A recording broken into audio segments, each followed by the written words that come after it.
I want to succeed in my life. I want you to succeed in your life.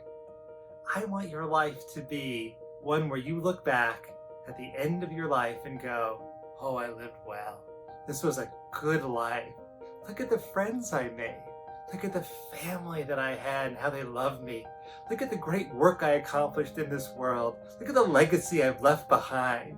This was a good life and I'm glad I had it, and I really feel like I succeeded in this life. I want that to be your story. Listen, I've worked with a lot of people and helped them build successful lives for themselves. I myself have been able to experience a lot of external success. I'm very fortunate in that way. And I've come to realize that success has 3 core ingredients to it, and that I can teach those ingredients to people, and they too can live a very successful life. And I just want to give that to you. I want to share that with you. First, define your goals in relational ways.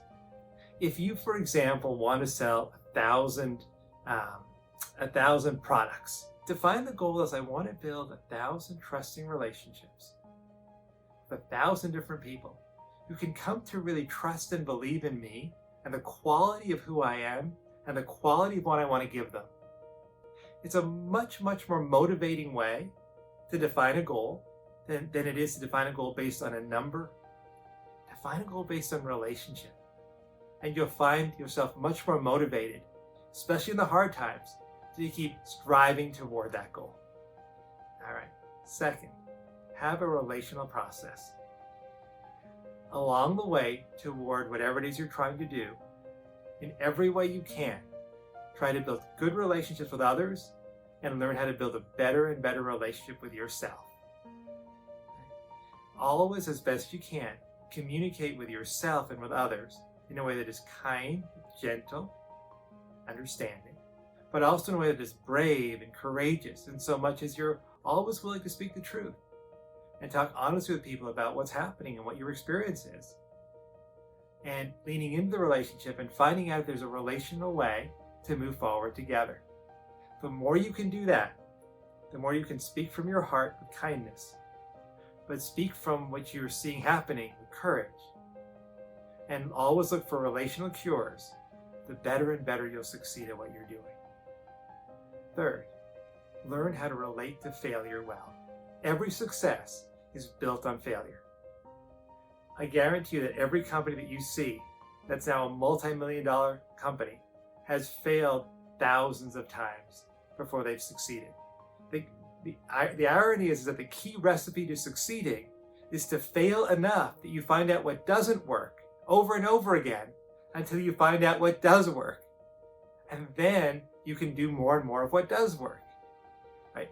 But it's very difficult to manage our way through all those failures. It's hard for us as people not to imagine, I'm a failure, not, oh, this failed. What is it telling me and how do I improve it? Right? Work really hard to not personalize the failures that come, but to let them be a part of an iterative process of looking honestly at what didn't work, learning from that experience, and then reaching back out and trying again.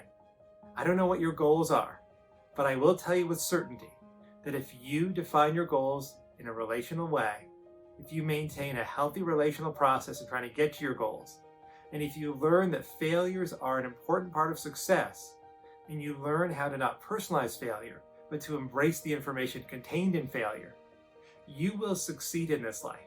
No matter what the outcome, you will come to the end of your life and you will look back and you will be able to say, I succeeded. I lived in a way that was true to my heart and in a way that built and supported relationships in this world. And whatever the outcomes were, they were enough because I did them in a way that by the very act of how I did it, I was a success. Onward to the next successes in your life. I believe in you and all that you're meant to be.